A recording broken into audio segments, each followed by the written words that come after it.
સર્વ વાલા મુક્તોની આ સેવકના પ્રેમ ભર્યા જય સ્વામિનારાયણ. વૈષ્ણવ સારંગપુરનું 13.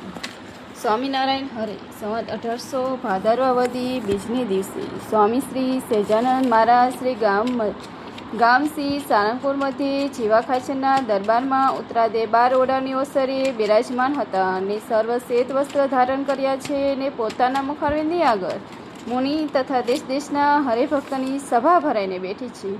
પછી મુક્તાનંદ સ્વામીએ પૂછ્યું, જેને ભગવાનના સ્વરૂપનો નિશ્ચય પ્રથમ થઈ પછી મટી જાય છે તેને તે પ્રથમ નિશ્ચય થયો હતો તે નહોતો થયો. પછી સ્વય પ્રકાશાનંદ સ્વામી બોલ્યા, જેને પોતાના જીવાત્માને વિશે નિશ્ચય થયો હોય તે તો કોઈ રીતે ટરે નહીં, અને શાસ્ત્રની રીતે જો નિશ્ચય થયો હોય તો શાસ્ત્રમાં ન મરે એવું ચૈત્ર જ્યારે પરમેશ્વર કરે ત્યારે ભગવાનનો નિશ્ચય હોય તે ટરી જાય છે.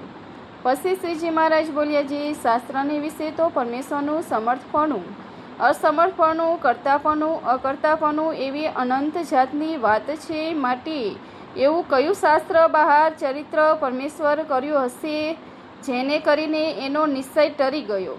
એ પ્રશ્નનો ઉત્તર કરો. પછી સર્વ મુનિ બોલ્યા છે, શાસ્ત્ર બહાર તો કોઈ ચૈત્ર નથી. માટે હે મહારાજ, એ જીવને નિશ્ચય થઈને પાસો ટરી જાય છે તેનું શું કારણ છે?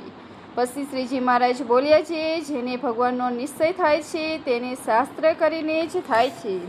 કાજે શાસ્ત્રમાં પરમેશ્વરના પણ લક્ષણ કયા હોય અને સંતના પણ કયા હોય. માટે શાસ્ત્ર કરીને નિશ્ચય થાય તે અચર રહે છે, અને શાસ્ત્ર વિના પોતાને મને કરીને જે નિશ્ચય કર્યો હોય તે નિશ્ચય ટરી જાય છે.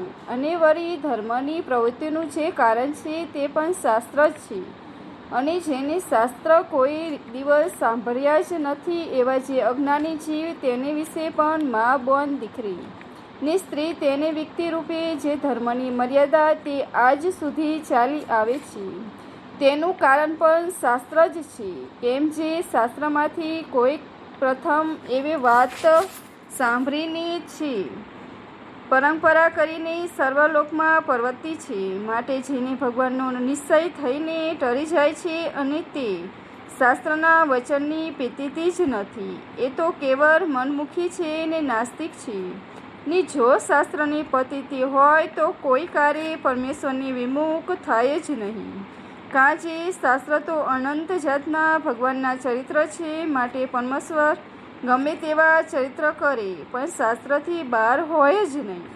માટે જેને શાસ્ત્રના વચનનો વિશ્વાસ હોય તેને જ ભગવાનના સ્વરૂપમાં નિશ્ચય અડગ થાય છે ને કલ્યાણ પણ તેનું જ થાય છે, અને તે ધર્મમાંથી પણ કોઈ કાર્ય ડરે નહીં.